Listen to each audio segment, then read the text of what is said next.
and I'm the Electronic Marketing Manager at Indiana University Press, and I'm here today talking with Samieh Hezari, who has written a new book called Trapped in Iran. Samieh, thank you for being here today. Can you just tell us what your book is about? Yeah, my book is the story of a mother who made a terrible mistake and the consequences of that mistake. In 2009, I decided to visit my family in Iran with my younger daughter, and once there, her father refused to let her leave. And around the right lies with the father. I spent almost 5 years desperately seeking a way to bring my daughter back home to Ireland.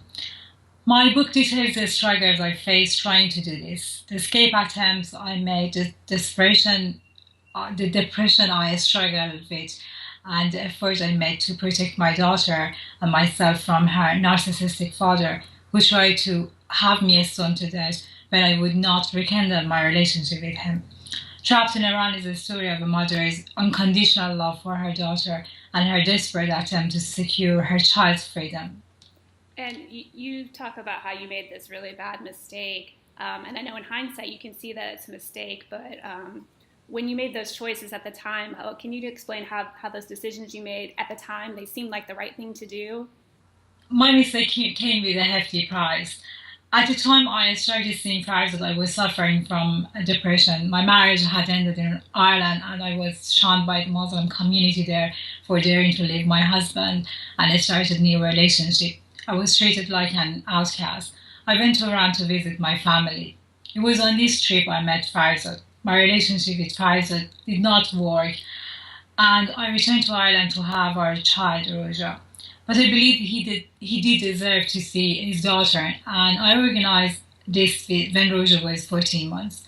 I also wanted my family to meet Roja. Farzad had married by that time, and I had no reason to think he wanted to trap us in Iran. He already had a son from his previous marriage that he had no contact with. I did not know he only married so I would feel safe to visit. So, and Farzad did a lot of really bad things to you to keep you from going back home to Ireland. Can you tell us a little bit about some of those things that he tried to do to keep you there, trapped in Iran? He was keep threatening me to put a drug in my car and to pay a poor person to drop himself in front of my car. And when he failed for all of the things that he was doing, he accused me of adultery with him before ending my relationship with my ex-husband. So he would keep threatening, and I just couldn't deal with his narcissistic attitude anymore. Why do you think he wanted to keep doing these awful, terrible things to you and your daughter? Because he was a sick man, I suppose, and he would just keep doing that because from what I could see, he had no interest in the child.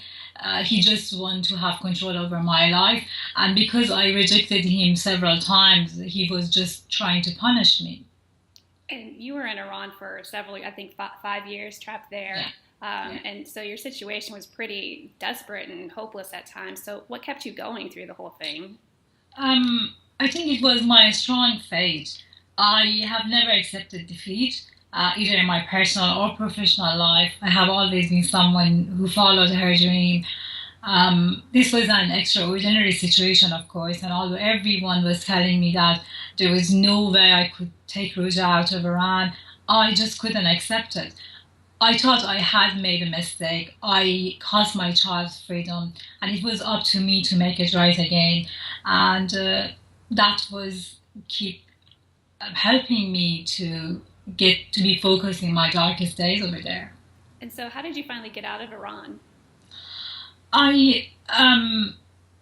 Roja and I escaped from Iran by smuggling ourselves over the Kurdish border of Iraq. I had paid someone to help us, but they did nothing and basically just dumped us at the border. In Iraq, we had to take refuge with a family who kept us safe until the British and Irish government became aware of our situation and helped to organize exit visa out of Iraq. It wasn't as easy as just boarding a plane once in Iraq. crossing the border was only the first step. And then, so now that you're out of Iran, you're back in Ireland. What's your life like now?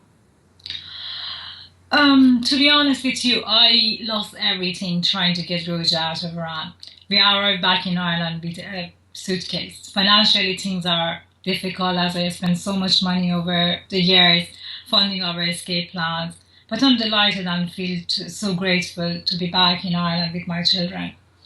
After everything that happened to me, I enrolled in university to study psychology. I want to be able to help others struggling with depression and mental illness. I know how isolating that can be.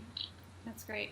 And so you got out of Iran, but you still have family there. So how do you feel about not being able to go back there and see them anymore? Um, it is heartbreaking to even think about it, but I always knew that it was a sacrifice I had to make for Rosa's freedom. I love Iran, I love my family and friends, and I have accepted that I might never be able to see them again. It's not easy for Iranian to get visa to to get visa to visit me in Ireland. I try to not dwell on Iran too much and instead focus on life in Ireland with my children. They are happy and we are a family again, and that is the main thing. Yeah, so speaking of your children, you have Roja, who's your daughter that you had that was trapped with you in Iran, and then you have an older daughter, Saba. So how are your girls doing now? They're both great.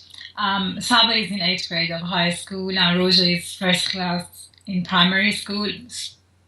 I guess it's different with what you have, the system, a school Similar, system first grade, in yeah. the US. Yeah. They miss Iran and they miss their grandparents and especially uncle, but they are happy and they know that their lives would have been very restricted growing up in Iran. Saba would like to pursue a career in psychology when she finishes her high school. And Roja has so many dreams. She wants to be a singer, she wants to be a scientist and a doctor. I think she inherited my positivity and belief that everything is possible. Oh, that's great. And I know everything that you did was for your girls and for their future. So tell me a little bit about what kind of future you want for your girls. I want to feel my wish for all the people, not just my girl, to have their freedom. I strongly believe that religion should not be forced on people. Unfortunately, in Iran, religion is being forced on people, and the Iranian government has control over people's life. Women are told to be what to wear and who they can interact with. In Ireland, the National Police Force protects people, not tries to control their lives. That is what I would wish for people in Iran. No woman should feel control. However, the government in Iran and the Revolutionary Guard ensure that it is a land of men's rule. It's no wonder that so many women want to leave. That saddens me because Iran is such a beautiful country. Unfortunately, as long as the current government is in power, very little is going to change for women. But I remain optimistic that one day Iranian women will be free to live as they wish, dress as they wish, and they will not have to flee their homeland and families to achieve this. And I wish that this happens and my children can go back to Iran and visit my family over there. And finally, this is my last question for you. What do you hope people are going to learn from your story? To be honest with you, I think people can learn a lot from my story. Firstly, I was depressed when I get into a new relationship. I was not in any position to be with anyone at that time, and I was easy to manipulate. I learned a lot about myself during those difficult times. I also refer to my childhood briefly and my hopes and dreams, and I think people will see that my dream as a young Muslim woman are the same as many young women in the West. There is a lot of fear around Muslim in general and at the moment. And I think people will see that we really are not that different. My ultimate goal was to secure a happy life for myself and my children. I didn't think that is any different to any other mother. And finally, I think my story tells that nothing is impossible. I refused to give up even when I was deceived, threatened with imprisonment and death. So hope can be a wonderful thing.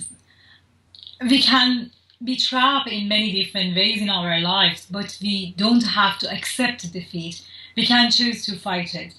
I will be forever grateful that I never gave up, and I know my daughter will be as well. Great. Well, Samieh, those are all the questions I have for you. Thanks so much for talking with me today about Trapped in Iran. You're very welcome. And Thank you.